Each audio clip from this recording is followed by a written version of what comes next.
Sexual predators exploit positions of power and authority.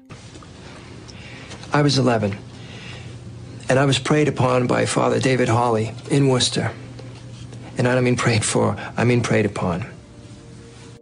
Religious authority, in particular, is given broad deference. Well, let me tell you, when you're a poor kid from a poor family, religion counts for a lot. And when a priest pays attention to you, it's a big deal.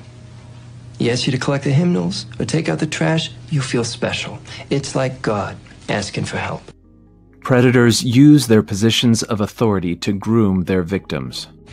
So maybe it's a little weird when he tells you a dirty joke, but now you got a secret together, so you go along.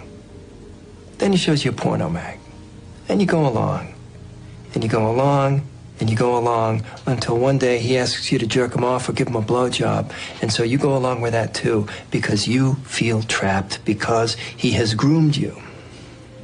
How do you say no to God, right? Such abusers act in secret and may use piety as a cover, appearing righteous or helpful, particularly towards their potential victims. When did you first meet Gagan? Well, my sister, she saw him over in the Dunkin' Donuts, tells him about my old man passing, and he rushed right over.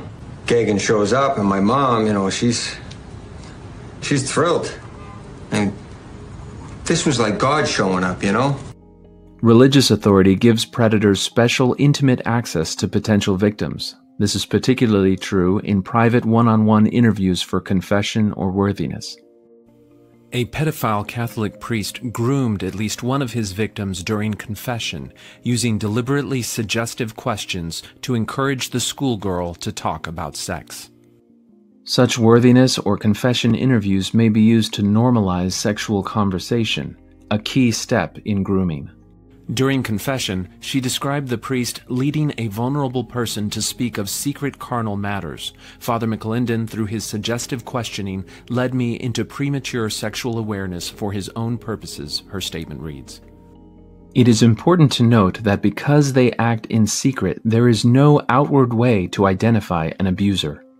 O'Donnell says he fought his desire to molest boys, but he couldn't stop. I was not interacting with most of these teenagers so that I could have sex with them at some point in the future. What were you doing? Trying to be a good leader and a good person most of the time, and then I would kind of fall. Because predators hide their actions, positions of church authority require special oversight. Church policies must be protective and not facilitate grooming.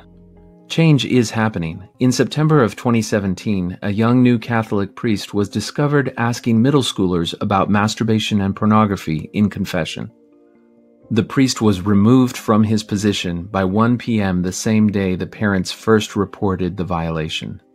While no actual abuse had occurred, such intimate questions are a potential for grooming and are inappropriate and unacceptable, particularly between a religious leader and young children. The Catholic Church is not the only one at risk. Also in September of 2017, leaked minutes from Mormon General Authority meetings describe difficulties with unworthy missionaries. In the leaked documents, church leaders lamented that belated confessions of moral sin were a problem with missionaries in the field.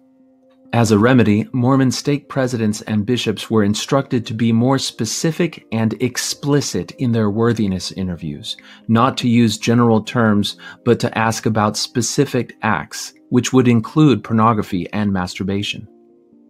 Mormon worthiness interviews are conducted on a one-on-one basis behind closed doors. Bishops undergo no background checks prior to their leadership, and they interview children as young as 8 years old. These leaked documents demonstrate that the Mormon Church is encouraging leaders to do exactly what the Catholic Church just removed a priest for, engaging in intimate, invasive sexual conversation with minors. These worthiness interviews are nothing new in Mormonism. Earlier this year, a document containing over 300 pages of sexual abuse involving Mormon leaders was released on the internet. Ethical groups prioritize safety and accountability over authority. Church Church members can promote positive change by insisting on policies which protect the vulnerable, and by demanding accountability and transparency of church leadership. For more thoughts on undue influence and Mormonism, visit thoughtsonthingsandstuff.com.